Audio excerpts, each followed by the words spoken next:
Coming up on America's Hope, we'll talk about children and autism, and we'll also focus on how you can be motivated toward success even when it appears the bottom is falling out.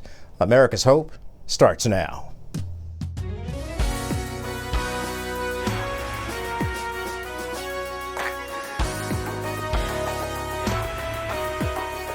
This is America's Hope from our global headquarters in New York City. Here's Kelly Wright. Hi, everybody. I'm Kelly Wright. Thank you for joining us this hour on America's Hope. I'm glad you could join us. And we like to say on this program, we do sincerely hope that you're safe and well wherever you are, taking care of yourself and your family because you matter. When it comes to family life, being a parent of an autistic child can pose many problems that most families are not aware of and that most families do not encounter. Tonight, we'll be focusing on this and how you, the average American, can be aware of how you can help families with children who are autistic and how we have to treat children with autism with respect, appreciation, and see the greatness in who they are and who they can become, despite the challenges. Esther Dillard will be stopping by to weigh in on the issue. She's a reporter for the iHeartRadio, an award-winning reporter. Hear what she has to say in providing us insights about dealing with children and autism. And then it's Monday. How about some Monday motivation? We've got it for you in Vicki Wright Hamilton. She is a successful life coach who has been a COO, a chief operating officer of a major company. Hear what she's learned and how she's passing on the secrets of leadership and success to you. America's Hope. Let's get started. Welcome back to America's Hope. I'm joined now by Esther Dillard. She is a 2024 recipient of the Gracie's Award for her exceptional reporting in the news feature entitled Black, Autistic, and Safe, and that's with iHeartMedia.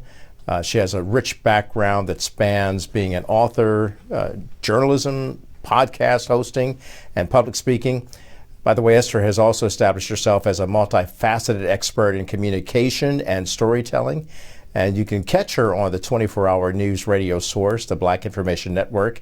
And she hosts there her own podcast called The Color Between the Lines, where she interviews authors of color who have new book releases. Esther, it's so good of you to be on America's Hope. And let's get right into this topic. You received the Gracie's Award for your exceptional reporting. Talk to me about first what motivated you to go out and do this kind of story about a very important issue. Well, I am a autism mom. My son, who is about 15 years old, he was diagnosed with autism at about 3.5 years old. And as he's gotten older, you know, when kids are small, people look at the little guy and they think, oh, he's fabulous and they're small, they're cute and everything. But as they get older, they get bigger and they learn to turn into these very young men, Black young man. And I was concerned, given that there had been a number of incidents with police officers who had responded to young men who are on the autism spectrum, and it turned out to be deadly because they did not respond like police officers believed that they should have responded. So I thought, well, you know, why don't I be proactive and reach out to some parents that I know, see if those parents who have similar concerns with their young Black men, young Black women that are going to be behind the wheel, or just being in a situation, what are their concerns? What do they do? How do they prepare? And it led to a 3-part series where I talked to them about not only encounters with police when you're on the road, but and behind the wheel, but also mental health emergencies, because there had been a number of individuals who have been shot and killed by police when parents call for help, a non-emergency number, hoping for a mental health professional, instead get met with a police officer.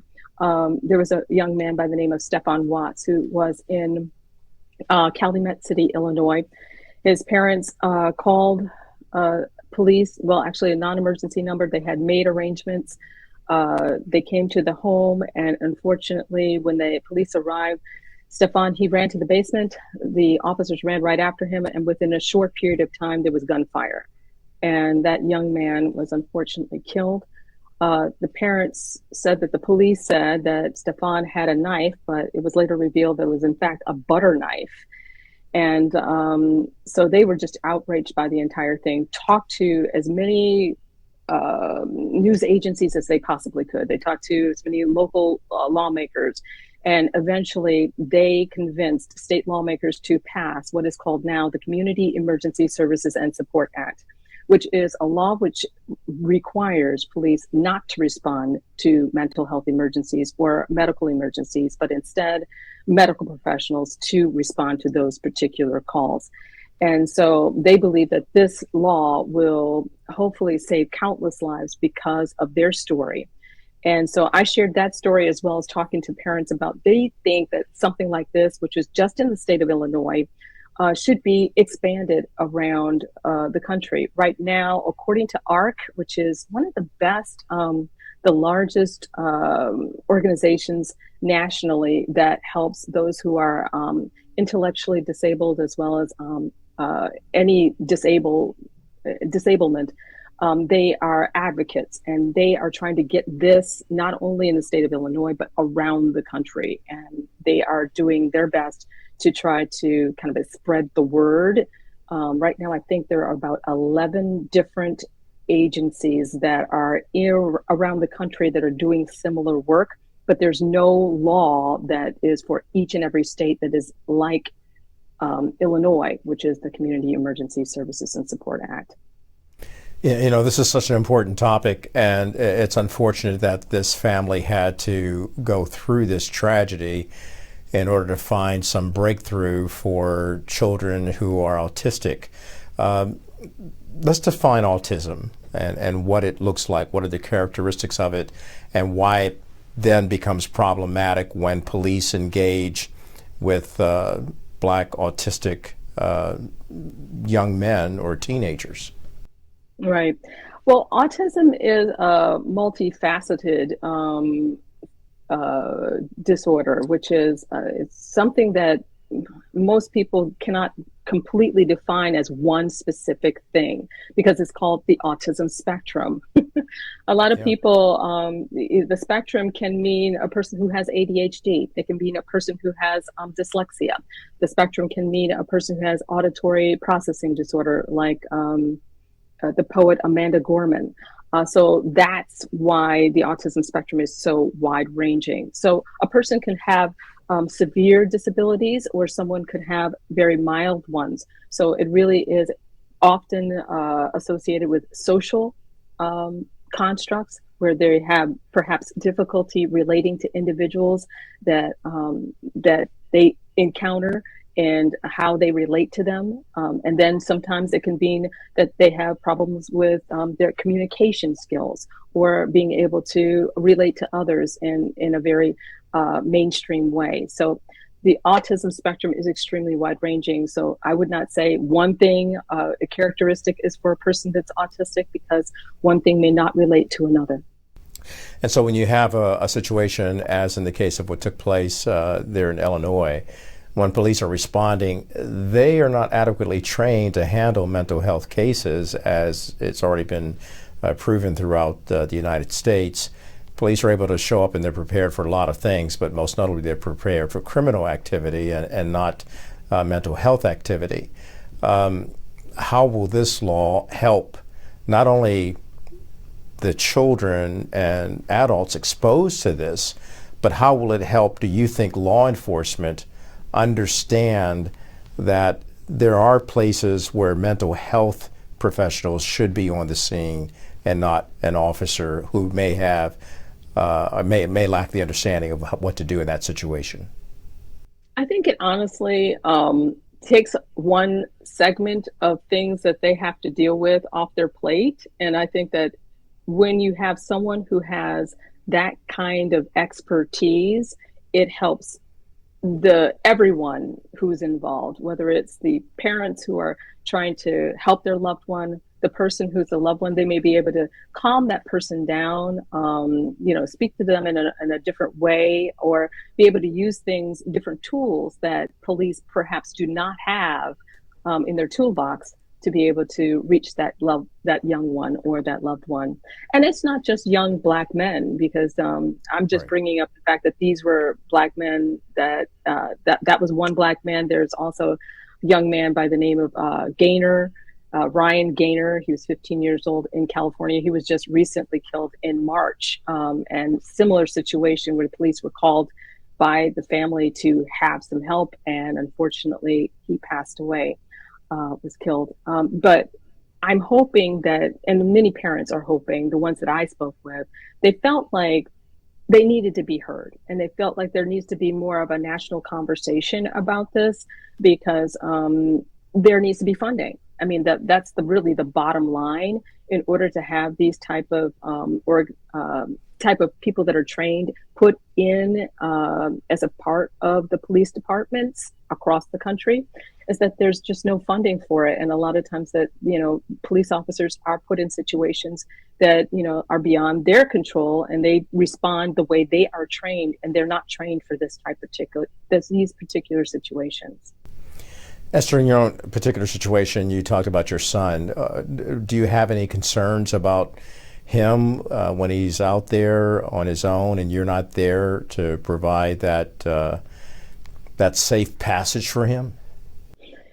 I honestly was more afraid as he was younger, because as he's gotten older and has had a lot of guidance with school and with us at home, things have changed over the years, and things are a lot better. My kid, when he was much younger, he would elope a lot. And eloping means that a child would just run off and, just disappear. So I was very, very concerned about him being older and having that issue. That is not an issue now these days, but there are so many parents who have so many more severe concerns about their young adults. Now, I don't know whether you know it or not, but 1 in 33 children are now being diagnosed with autism, according to the CDC in 2020. That means that there's going to be quite a few adults in the near and upcoming future that are growing into adulthood that are also on the autism spectrum. So I think the parents really are looking for lawmakers as well as people that are in general to understand where they're coming from, especially when it comes to Black children, because a lot of times they're often viewed by police officers in a different way than perhaps those who are not presenting as Black children or Black adults, period. So those are the things that I kind of talked to them about for the series. And that series led me to talking to them more outside my job about other things, their medical concerns, about the school concerns, about getting support, past adulthood. Many times kids, they get the help in school, but once they become adults, they don't get that kind of support from any agency or anything. So a lot of times they're looking for outside sources, nonprofits in which they can get the kind of help and training for their young adult who might want to go and go to work or might want to go to college, because a lot of kids on the autism spectrum, they do very well as long as they have the kind of support. And those are things that I think that need to be conversations, especially on a national scale. Esther Dillard, she is the 2024 recipient of the Gracie's Award for her exceptional reporting in the news feature entitled Black, Autistic, and Safe with iHeartRadio.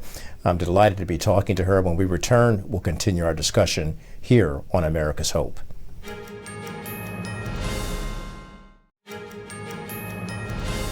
Welcome back to America's Hope. I'm having a wonderful conversation with Esther Dillard about a very important topic. And I want to remind you that she is the 2024 recipient of the Gracie's Award for exceptional reporting in the news feature entitled Black, Autistic, and Safe with iHeartRadio. She has, as I stated at the top of the program, a rich background that spans not only being an author, not only in journalism, but she's also podcast hosting, public speaking. Esther has established herself as a multifaceted expert in communication and storytelling, which she does extremely well. And you can catch her on the 24-hour news radio source, the Black Information Network, which I've had the pleasure of hearing often, and even participated in Black Information Network many years ago when I was an anchor and reporter for the now defunct Black News Channel, where we had some sort of symbiotic relationship. What strikes me about your journalism, though, is that you use it as a way of communicating issues that are prescient, issues that need to be focused on, for example, autism. And then you use that to shine it as a light in darkness where people don't have a clear understanding of autism.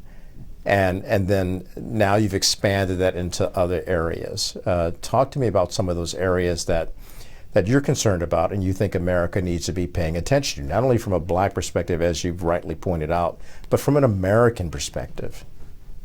I think from an American perspective, you have to think about how many adults who, well, I should say parents of autistic adults, who often are dealing with severe challenges. Maybe their child is not, their young adult may be not only autistic, but have intellectual disabilities, but still they have the ability to do something. And you have a young man growing and sitting on your couch. And that parent really wants them to do something other than, once they gotten out of high school, what do? Where do they go? And I think that there needs to be more of an outreach by other businesses where they are creating a space, because there are some spaces where there are businesses which can train young people that are on the autism spectrum that may have intellectual disabilities and be able to do quite well in that setting. Also, we're talking about the sandwich generation. There are young women and men my age, younger, they have young kids and they have older parents that they're dealing with. But no one talks about the parent of the person who's a young autistic adult who is not going to kind of move on and become an adult and be independent. Maybe they need a group home, or perhaps they need just additional help. A lot of times that additional help is just not there. And I talk a lot about that with my book called Raising an Autistic Young Adult. I talked to many parents and they gave me their advice on what they have been doing to try to move their young person into maybe a career, but maybe it's a little bit of a different career than average, a neurotypical child, who might just go off to college. Maybe it is a community college. Maybe it's a training program, but there needs to be more of those training programs. It's very difficult a lot of times for parents when they're looking online and they're calling people, trying to get some help, and it's just not there. I know that our VP Kamala Harris is running for president. She is talking about possibly helping young parents with, childcare. But that childcare for a person like myself who may have a child who has challenging disabilities, that childcare ends at a certain point. But there needs to be something put on the table for those people. And there's a lot of us out there, whether they're Black, white, whatever background they are. And it's a big issue these days. Do you find any help coming from the faith-based community at all, the church and other organizations that are nonpartisan, but centered on faith, and they believe in you and the children they're helping, and they're actively caring for them? I have seen and found, in my own research, some places that are opening up their doors and doing that. And parents told me in conversations that they have found faith-based organizations that have done that. But there needs to be more. There needs to be, I think, more funding that is help for, because people like me, like other parents that have kids, they're taxpayers too. And some of that tax money could be utilized to help those parents who need those particular things for them. That's even to the school system. If you talk to parents who are often frustrated with the school system, my son is on the autism spectrum, but he needs a little bit more help in terms of some tutors. A lot of parents that I spoke with, they said they didn't have anything in terms of tutoring or help within the school system. I have fortunately found within my school system, they have a complete program that deals with those who are on the autism spectrum who are college bound. So they help those students that may have situations like dyslexia or may have learning disabilities or learning differences so that they can help them kind of transition to this area of education or training or whatever.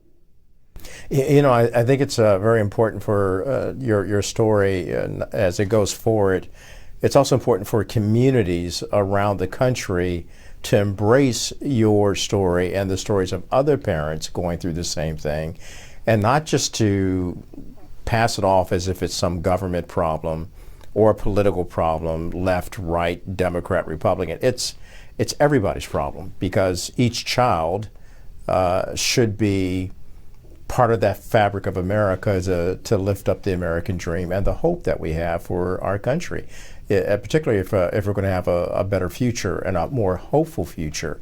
To that end, as you're challenging America to pay attention, and you and other parents of children with autism, are you getting any pushback, or are you getting now some receptivity where people are saying, how can we help? I think that more of that how can we help will come when people hear the story more. And that I think that there have been so many who have been quiet. It's something that, especially within the Black community, I found with just talking to parents that I did interview, that it's now becoming more acceptable for parents to, really kind of voice their concerns and get out there. A lot of times parents have been kind of isolated because even relatives may say, there ain't nothing wrong with that boy. Just take care of him. He just needs a good swat, that kind of thing. So it's just how the generation of acceptance and how people handle things have changed a lot more than in the past. So I think that the more people talk, the more people share, that you're going to get more communities to respond in a positive manner. I think there are more businesses that need to be more open to trying to do this. I think that maybe they might be, but not sure how to do that. There needs to be more HR people that know how to deal with this particular population. How do they deal with it? Because there's multifaceted parts of this puzzle in order to make the community more cohesive and behind those who are parents of autistic adults. I'm so glad you're discussing this, because the question that doesn't get asked often enough is, and that's this: what are the benefits and joys of hiring someone who is autistic? Yeah, and I think that what I have seen from other reporting, because I haven't had an opportunity to talk to those who are employers yet, and that is something that is kind of on my heart to do. But those that I have seen, those reports that I have seen, the people who have done this in the technical space, where they help, they have, genius kids that are coding and doing those kind of things, and they're really into it. And they see that they have a place. They feel like they're contributing. They're more joyful, and they bring joy into the fabric of that workplace. What's your hope for the children of America who struggle with autism? I think that my hope is that there will be a larger voice for those who feel like they're voiceless. That there have been a lot of parents who feel like that kind of they've not been able to get their message out, or just feel like that they're ignored. And I hope that what my message brings is that it just gives them an opportunity to at least speak their truth and to enlighten others about what's happening. And hopefully with enlightenment, there will be those who take action and make a full change. Esther, I appreciate you. Esther Dillard, 2024 recipient of the Gracie's Award for her exceptional reporting in the news feature entitled Black, Autistic, and Safe. You also, as you mentioned, the book again is called? Raising an Autistic Young Adult, and it's by Esther Dillard, and it's on Amazon, and you can find it pretty much out there. I appreciate all of your time and allowing me to be on your platform to bring out this message, because I think there's a lot of parents out there, whether they're Black, whether they're Latino, whether they're white, who really want other people to hear what they have to say. Indeed, indeed, my friend. It's such a pleasure to have you on to share your story, and I stand with you, and thank you for the work that you do at the Black Information Network on iHeartRadio. Esther Dillard here on America's Hope. Coming back with more in just a moment.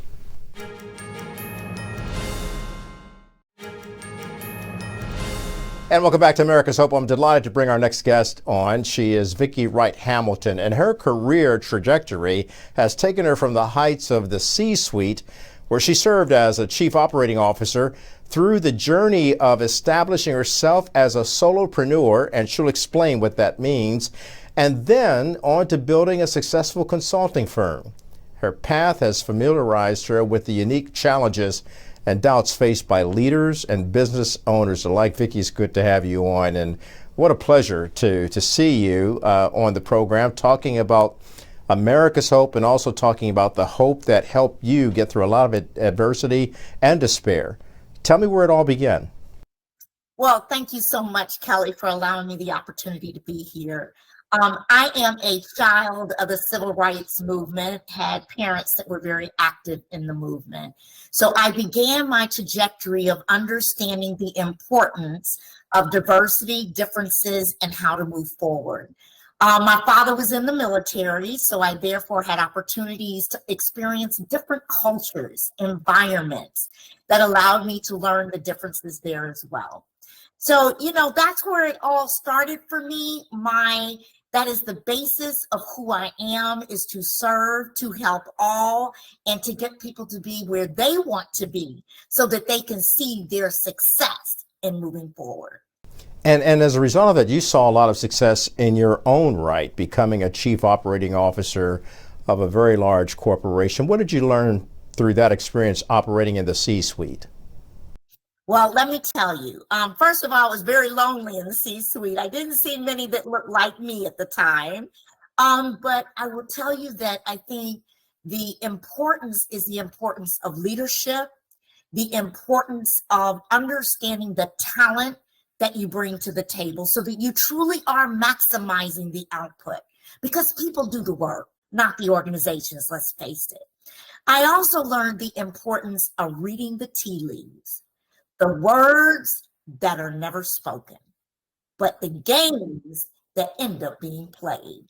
And as I was going through that, one of the things I used to say is, it would be great if we always knew the rules to the game, we could play the game.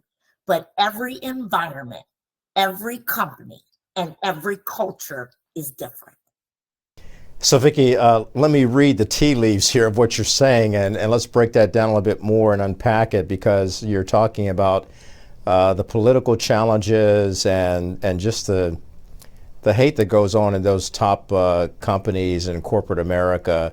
And a lot of it comes through just people not understanding the role of servant leadership.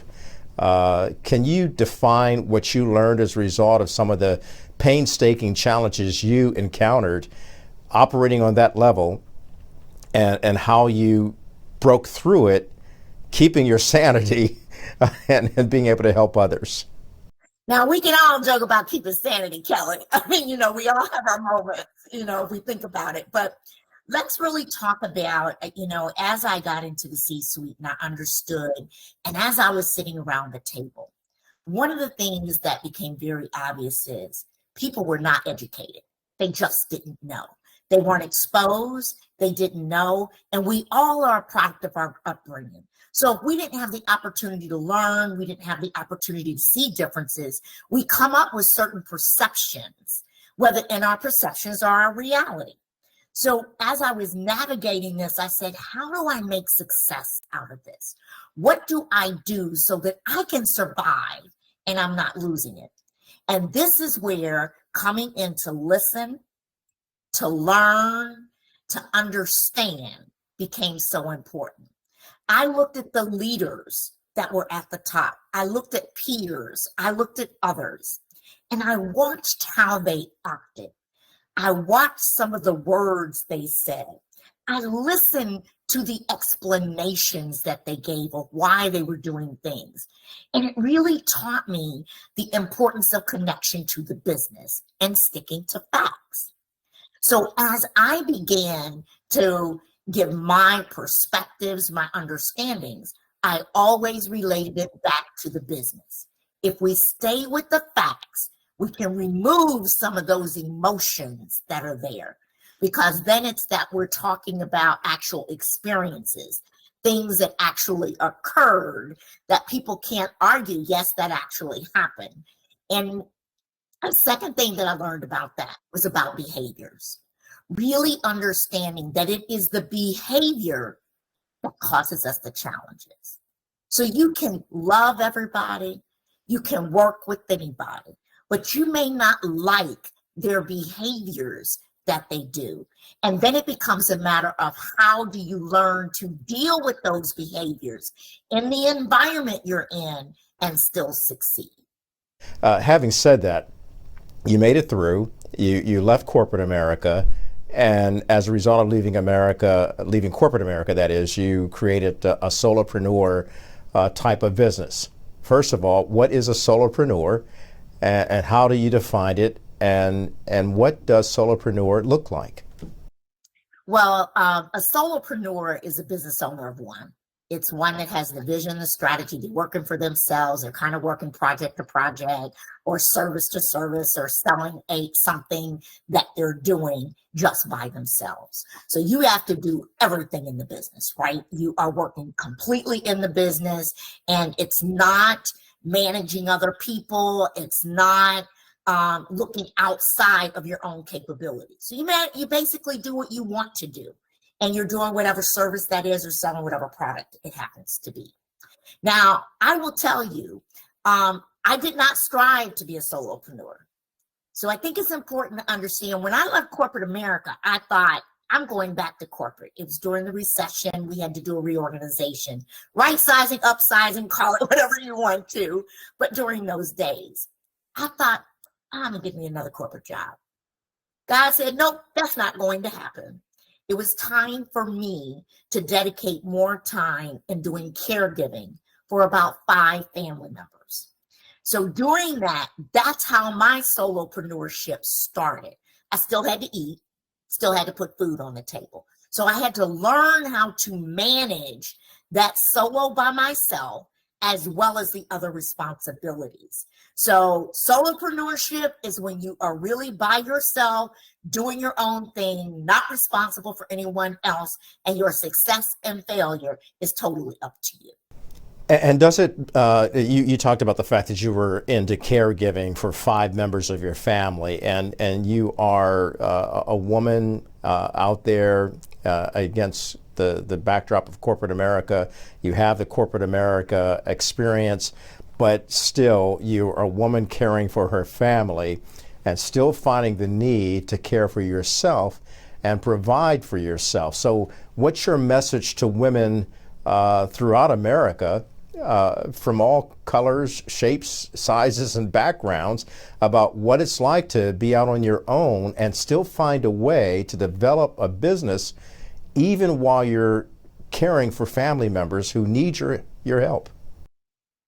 Well, this is something that I think we have talked about and spoken about for years upon years. And here's my personal philosophy about that, is that work-life balance, your ability to do it all, is self-defined.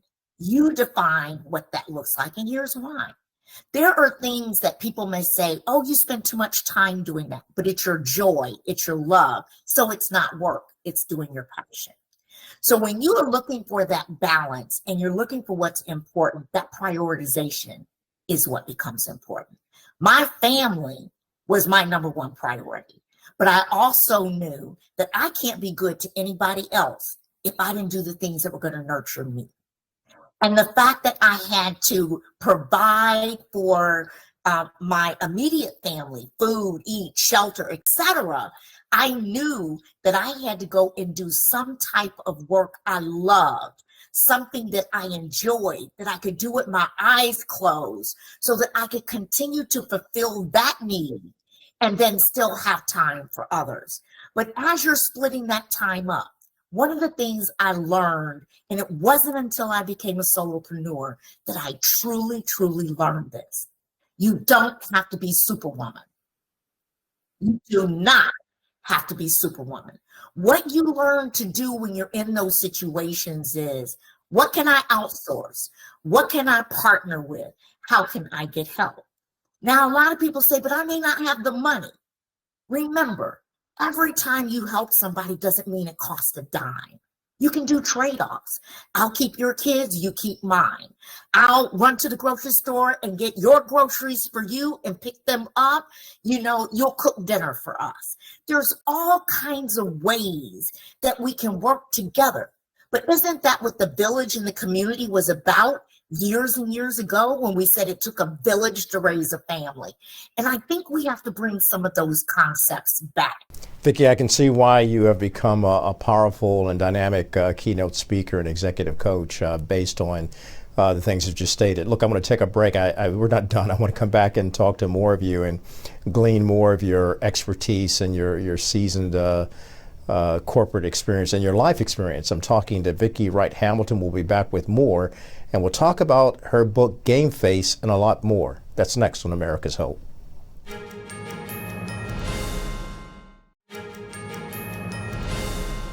Welcome back to America's Hope. I'm talking to Vicki Wright Hamilton. She is a seasoned executive coach and dynamic keynote speaker. She is renowned, by the way, for her empowering influence, and we've just witnessed that in the previous segment on how she helps entrepreneurs and corporate leaders all around the world. And as the CEO of VWH Consulting, she combines her rich experience in business leadership with a personalized coaching approach. And Vicki, you've been able to guide clients towards unparalleled success for their own lives.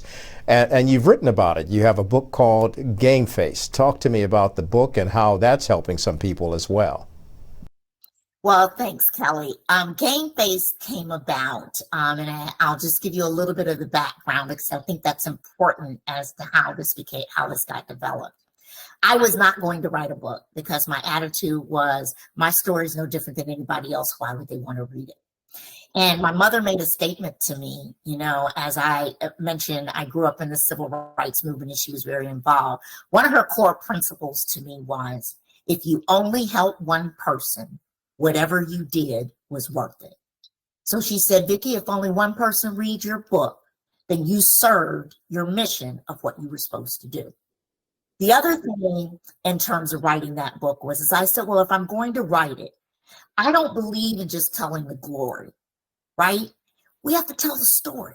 What was the journey? What was it like? So when I produced this book, Game Face, I really wanted to tell all about me, strategies and technologies that I use to succeed through my career. So I'm very vulnerable. There are things in the book I expose about myself, from rape to divorce to the things that women deal with. And what's happened is women have gotten my book and went, oh my gosh, I had no idea you went through all of this. And I said, see, that's the point. What you see on the outer, you have no idea what people have gone through on the inner. And so it was important to me because I want to give hope. If I can do it, you can do it too. I am no different than anybody else. And God gave all of us talents. So I wanted them to see you can get through adversity. You can get through the challenges that are happening at work, the negativity that's happening. You can get through all of that. But it all has to come down to what you want to do. Motivation comes from within. People can provide a motivating environment, but it comes from within. Your desires to succeed come from within. Your desires to move forward come from within. So from my perspective, if I can share a story and a testimony of things that I have gone through to help others, it was worth it. And that's how that book came about, was for me to be able to share the insides of the total being, not just what you see on the outside. You said some things in there in defining your book and describing your life that I think we have to go back to make sure that people heard it. You said you went through some points of adversity that would have challenged any woman in terms of how she would make a comeback from the devastating things that you were exposed to. Let's drill down to that. What were you exposed to, and how did you overcome it? Well, sure. Even as a child, I was exposed to the fact that, I lived in an area where they thought we were housing a white woman. My sister is very fair skinned, had Ku Klux Klan shooting in the windows. I knew what it meant to hit the floor. So I was exposed to those things to begin with. I was exposed to taking a trip with my father, going down the interstate, he getting pulled over. We had to follow him because they were taking him in, wanting to get his license and information at the sheriff's office. And because he didn't say yes, sir, he got hit with a billy club over the top of his head and had a knot. I remember that. So as those bases of foundation going into corporate America, I went in with, I may not have the power to make the decision, but I have the power to gain respect. So there's a certain mindset that comes with that because of that mindset, I probably set myself up in some situations as I look back on that maybe I wouldn't have gone through as much adversity if I had gone along with, as opposed to being authentic to myself.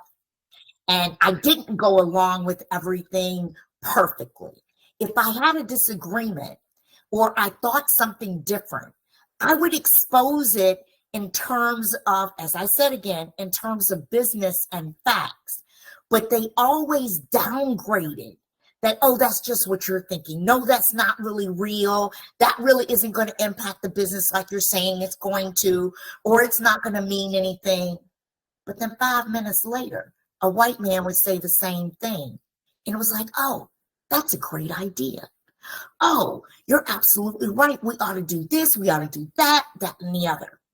And what I learned from those experiences was, if I'm going to gain respect, I can either allow that to continue, or I can let it be known that I heard it, I saw it, and I understood it. So the next time it happened, my response was, David, thank you so much for your comments. I couldn't agree with you more. Thank you for reiterating what I said 5 minutes ago. So much wisdom in what you're saying right there, and yet it really dissolves any racial barrier, and it brings about reconciliation and transformation. And certainly that is something you've been able to do in your own life. With all of the adverse situations that you were exposed to, the one thing I've always seen in you, Vicki Wright Hamilton, is this hope that you exude. You don't get that just by accident. You get that through adversity and despair. What gives you that burning hope that prevails? Well, I will tell you that hope to me is insurmountable. But when I was 24 years old, I died on the table giving birth to my son. And I got an opportunity through that, I saw God. I saw him at the pearly gates on the horse. I wanted to go in. And he told me, I'm sorry. It's not your turn yet. Your job is to go back and to serve and to help all of those who would never get an opportunity or a chance. You take care of them, and I'll take care of you. So at a very young age, I learned the importance of what my purpose was, what my mission was, and that I couldn't give up. Faith is embedded in me from the top of my head to the bottom of my feet. And God is the one that I serve, me personally. So what that meant for me was that if I am going to help, if I'm going to be a servant leader, I need to help others. I need to mentor. I need to coach. I need to provide these opportunities. So my entire life, that's all I have ever done. Vicki Wright Hamilton, thank you. Thank you so much for sharing your insights and your positive vision for not only your life, but those that you've touched and America and the world. Through that, you're empowering the next generation and helping them envision their future as well. And thank you for keeping your hope for America and life in general very prevalent and letting it prevail. A pleasure to have you on. Well, thank you so much, and I appreciate the opportunity. As I said, we're only cousins, Kelly. That's right. Vicki Wright Hamilton along with Kelly Wright on America's Hope. We're coming back with much more after the break. Thank you, Vicki. Welcome back to America's Hope. I want to thank our guest who appeared on the program, Esther Dillard, talking about a very important issue, how we help our children who are on the spectrum of autism and the value that they have and how we should see significance in the role they play in helping all of us be better towards each other. And then there's Vicki Wright Hamilton, who gave us some motivation and some good tips on how we can serve each other better as servant leaders. And in that, finding success that lifts all people up, having a future and a hope for America and not plans for disaster. Bottom line is this: whatever you're going through, whatever you're facing, keep your faith, hope, and love alive. Until next time, America, God bless.